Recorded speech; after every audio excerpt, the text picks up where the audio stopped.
We'll try to make our cut there here.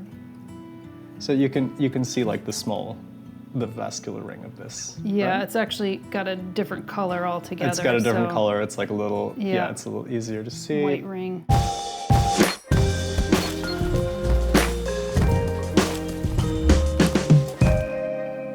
So what are we actually going to do here today? Because it's not a tour, it's going to be a demo. So today we're going to be talking about cactus grafting. This is the act of fusing two cacti together. You can kind of see that, this is not like, oh wow, this plant magically grew something completely different. These are two separate plants.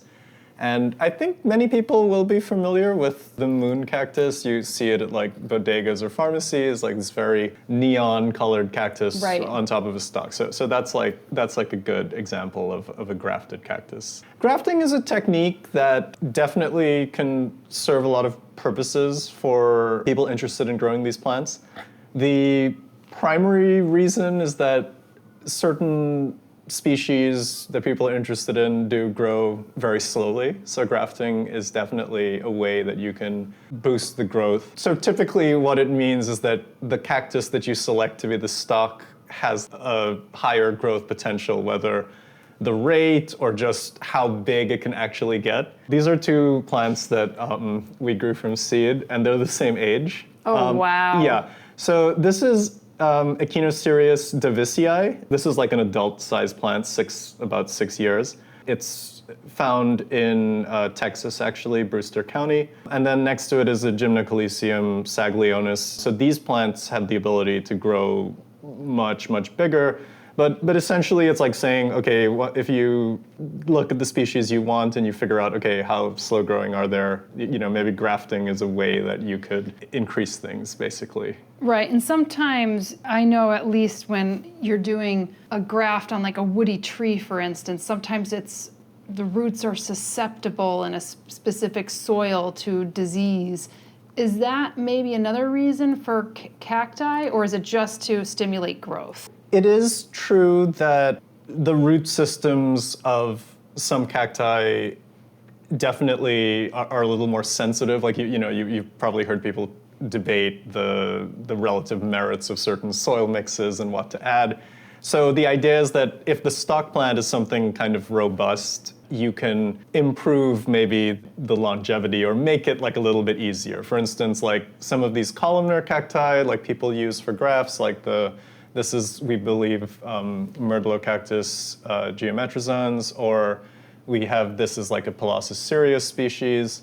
They're basically that size, the roots are more developed, they're like a little less finicky. These are plants that in habitat, if there's water, they're advantageous, they'll take it, they can grow like really large, compared to finer root, or you're trying to develop like a tap root on something else. So that is definitely one reason. I've seen nursery growers in the cactus world talk about basically just it's like an insurance, kind of like you have mother plant or something that you may want to preserve. It might be a good idea to graft for that purpose, yes. Now what's something that's always kind of intrigued me, and I don't do a lot of grafting myself, but it's always interesting to me that they're putting it on a completely different genus of cacti, and normally in like woody plants, you'd be putting it kind of on a like you wouldn't put a hickory on an apple. Right. You'd put on, an apple on maybe a crab apple or something. Do you know anything about that? It's something that has crossed my mind. I wouldn't say I know that much about it. It's just magic. The thing is that like when people talk about, I guess, evolutionarily how far or close together certain cacti species are, there's like a lot of gaps in the record, as in, okay, in the history of how these plants evolved, like maybe there was like another species that existed at some time and there was some DNA, but that now it's gone and like we don't know. What I will say that maybe we can infer like a little bit of is that people have talked about using certain stocks, like there are certain things maybe that happen that are qualitatively different. So a good example of this that I heard someone talk about recently is that this is a Pallassus cereus stock, so it's a columnar, and we saw a video, I think it's like a Mexican YouTuber, Vivero Suculento. So he was saying that actually there's more of a propensity for splitting to happen on the scion. So I don't know if like you can kind of see here with these, he's like compared to using like a barrel cactus per se. He found that happens. And then the other thing which we might also talk about later or even show is if you ever wanted to try to degraft this, certain stocks have a propensity to like really form a strong connection, and so it like decreases the possibility that you would be able to successfully degraft it. So degrafting would be taking the graft off and then fostering roots.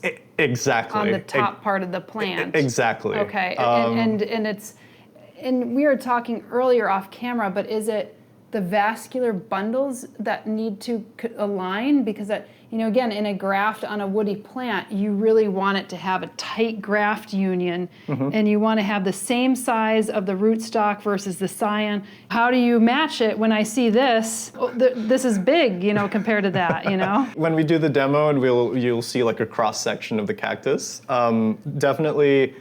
In the center of the stem, it's we would call it like the vascular ring, or sort of like the main system. I'm probably not saying this like 100% correctly, but cacti have evolved, like vascularization occurs like, even in the cortex of these plants. And that's actually one of the things that allows them to like grow to such huge sizes, whereas other stem succulents, a Euphorbia obesa or something, will never reach the size of like a barrel cactus. Like that's a really good point. When you see some of these like Echinocactus, Platyoacanthus, like in habitat, it's like bigger than a human being. So you're correct. When you graft, you want to connect essentially like the main vascular bundle of the scion, which is the plant that's going on top or that you're trying to boost the growth of, and the stalk. And you are very correct that depending on the size of the stalk, the size of that inner vascular bundle may be much bigger than, say, the scion, like especially if you select something small.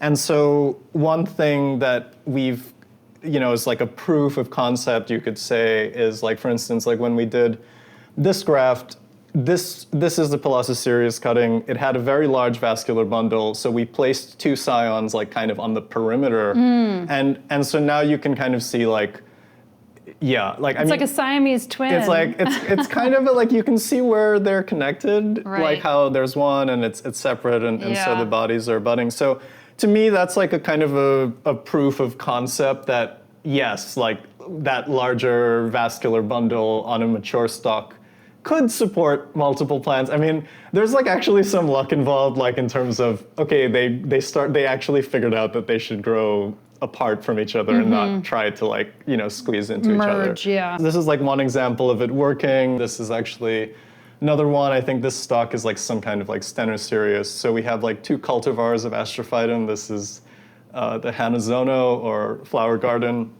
And then on the other side, we have like, this guy has like 9 ribs, and we think it's like, it might be starting to have some V-type like patterns on it. Yeah, nice. You're thinking of degrafting that one then maybe, or maybe what I will, so we definitely have like a lot more experience grafting compared to degrafting. Personally, I feel like the odds of success improve like just the older it goes. So I might just let it go until I feel like, okay, the stock looks like it's maybe giving out. I feel you. So this one is not what we're going to be degrafting. No, today. so if we do degraft, I'm actually thinking today we'll do this guy. Okay, right. So you want to graft though still when it's fresh and juicy, right? Yes. So you mentioned like the tight like joint, and basically you want to put them together and then have them like kind of dry quickly and set, but you don't want them to dry first because the connection won't happen. So timing is definitely important when it comes to that. Great. Well, I would say let's start. Let's see a graft. Okay. Yeah. Have you kept track of like how good you graft? Have you gotten better as? Because I know you do a lot of seed. Yes. I would say we haven't gotten worse. I've talked about it. We recently, and that's the stock we're going to be using today, the species Pelasgia chichipe. it makes like a fairly ready connection. It reduces like maybe some of the difficulty levels. So primarily when we graft, we are interested in accelerating the next generation to see particular traits. Yeah, well, I get it, because especially with all these astrophytum, and if you're starting them all from seed, you're going to be like 90 by the time some of these are going to start. Well, I feel like on the last video I was saying like, hey, you know, if you've been growing plants for like 5 years, and you said, what would I get if I planted a seed like 5 years ago? I mean, like everything in this tray is grown from seed in New York, and they're like at the 4-year mark. That's great. And so this is a, you know, seeds are still good, is what you're saying, even with the slow growing plant. Seeds are still good, but with grafting, the other thing that can happen is that sometimes you attach it and then you end up with like monstrous growth or like more offsets. So for instance, like, you know, this is it might be kind of hard to see what this plant actually is. It looks very crustate. But yes, so like this is like an astrophytum myriostigma, and it's growing like an offset out of every aerial, and then those offsets are growing like their own offsets, basically. So this is something that like you just would not have the energy on own roots to like really pull off. And then when this gets bigger, maybe we'll consider propagating by cutting pups off like once they're big enough. And then this is like an asterios where something similar happens. Like actually, so I know the 2022, like the first iteration of the NYC like cactus and succulent sale, like I think there is like a footage of me holding this same plant and talking to somebody. Yeah, maybe, I think so. And if you were to like find that video, you'd see this has grown like a lot since then. Actually, this plant has flowered, and what part though? This part has flowered? Yeah, like the main head, you can see like buds like starting to come out here. But that'd be like, it would be interesting if it all like flowered, because they're all different heads. Yes, yes. Well, the thing is, I feel it doesn't have like quite enough energy to pull that off yet. Like it tries, it forms buds and then they drop. Right. But basically, this plant is a descendant of this one. So you took something off of this? We cross-pollinated it with another astrophytum plant, and so it's like the next generation is here, basically. So we'll see if it gets like this kind of what we call the Kiko, these tubercle trait from this parent. So this is stock that we'll use. It's a Pelasgia chichipe. And you said this actually works really well. Is it because of the morphology of it? How do you find that it works really well? To be honest, that was mostly like a trial and error. I guess you could also say that, you know, we got these from a nursery in Washington State, I think called the Plant Farm.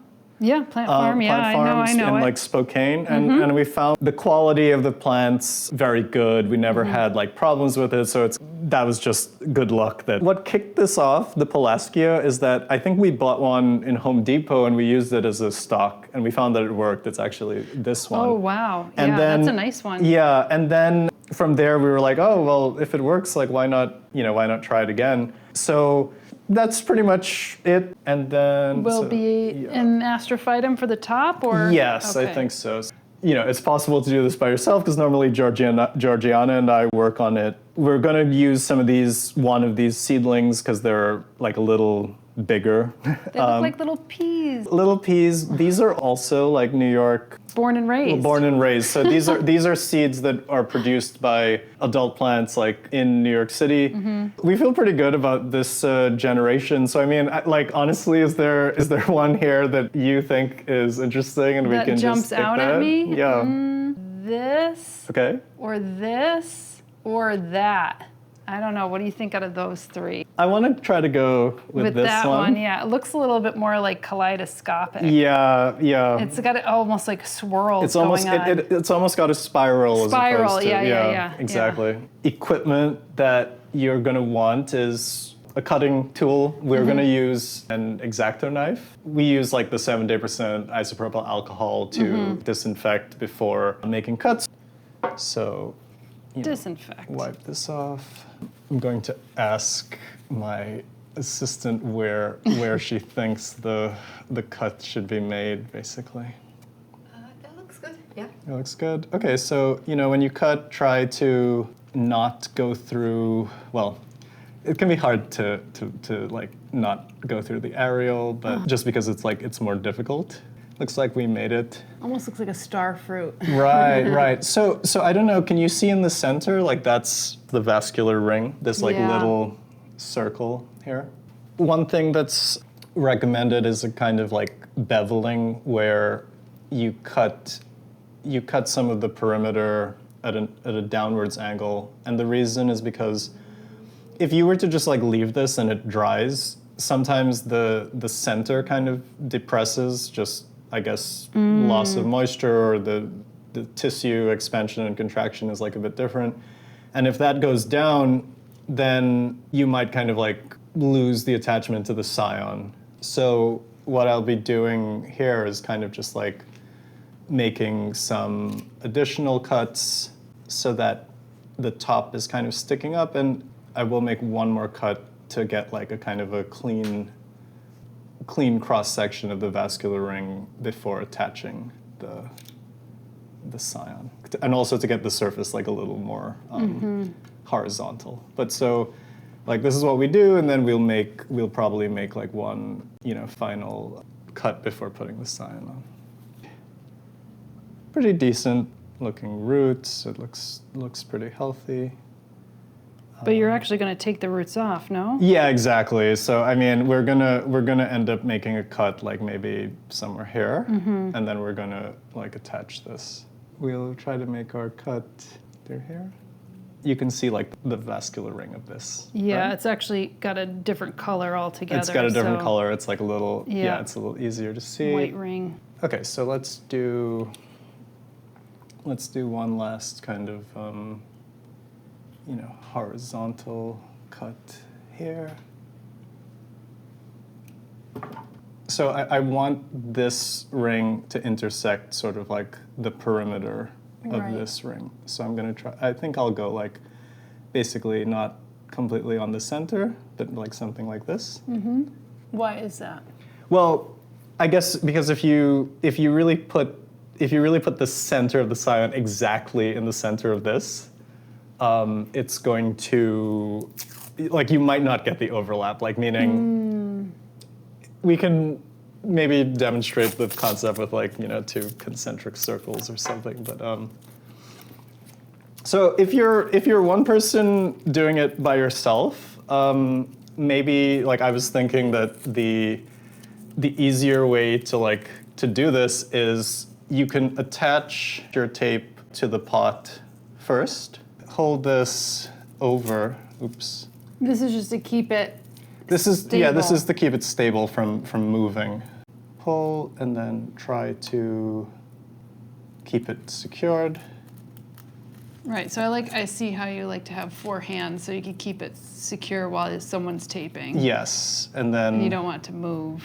and then we can attach this here. Now, honestly, I felt like maybe this is not like the tightest, so then what I can do is maybe pull down like a little more to have that there. Now, I know typically when you're having seeds and you could tug on a plant to know that it's rooted really well. How do you do that here? How can you tell that it's joined? Sometimes what I would say happens is that, like that phenomenon I described earlier where like the growth point depresses or like the plant shrinks a little. If it drops and then you realize like, oh, the saran wrap is not actually like in contact with the scion anymore, but it's like it hasn't fallen off, it's usually good. But for those of us like on the East Coast, fall or spring where like the air is not as humid is also like sort of like a good time to do this, because the faster the two things dry, the better. You normally would have like maybe a top over this for when it's rooting, but this is just fine enough because you want it to dry, whereas this you want to still keep some moisture if you're doing seed. That's correct, because the other thing is like this saran wrap will also create like a tiny bit of local humidity actually. So I personally don't cover them after this is done. We'll leave this for like a couple days, sometimes up to a week, but if it looks like the stock tissue has like dried, because like if you look, when you see like the other grafts, like you can kind of tell how that's like kind of dried over, basically, then we're usually fine and we just let it be. For people who are wondering, what I will do is I'll put this guy aside and wait for it to dry. Sometimes you will actually see like roots coming out of the vascular section, and then I will try to reroot this so I can use it again as a stock to try to get like a couple bites out of the apple. So it's not like you're burying it in the backyard and destroying the evidence. Exactly. So some of the grafts that you filmed like are actually from Like a second like time from around. the second time around. Yeah, the second sloppy seconds here. You know, really. Awesome. Well, thank you so much. I really Sure. appreciate it. Kat really helped. We'll have some more interesting plant tours and tips around the bend, so be sure to like, subscribe, and hit the notifications button if you dig this channel. And take a look at our website, homesteadbrooklyn.com, for our online courses from Houseplant Basics to the Houseplant Masterclass. And don't forget, we run a sister channel called Flock Finger Lakes, which highlights topics like regenerative farming, gardening for wildlife, and the lost arts. So check that channel out if that interests you. We'll see you in the next episode.